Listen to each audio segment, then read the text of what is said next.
So we are day 3, movie 3 in. Matt and Mara. I don't know. Last night I watched Matt and Mara. Mara! Hi. What's up? What are you doing here? I came to see you. How often are you writing? It's like this doomed kind of indie relationship story. I'm filming this the next day instead of the night of. I found that with some of these movies that after a film I'd feel a certain way, and then I would go to sleep and I'd wake up and I'd think about it more the next day, and I'd think about more things, and maybe my perspective was a little bit different, not greatly, but so I felt like.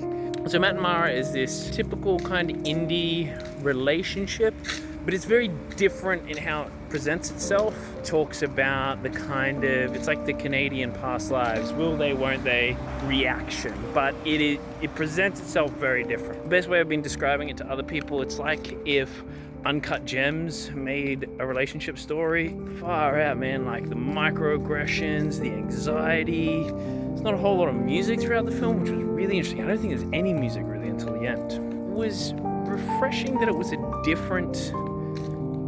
different kind of relationship story that you don't always see. I don't know if you're actually supposed to like many of the people, but you feel like you understand the relationship that these people are having. The dialogue between Matt and Mara feels so real. It feels so real, and I suspect that a fair bit of it is because improv. Also interesting from a technical standpoint, when they would shoot a scene, like for one shot and one scene essentially, you'd spend so much time in one location. So they would film what you would call is coverage. Now what coverage is that you normally have scripted things. Mary pulls something from a drawer, so that's scripted. You're going to shoot obviously the drawer, Mary going to it and pulling something out.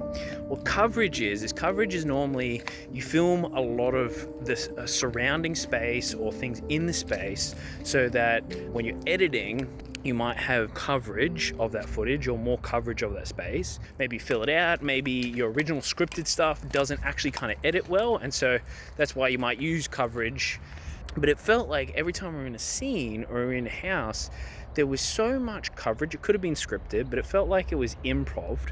I think that was just interesting because it kind of built like you were able to make a lot out of it.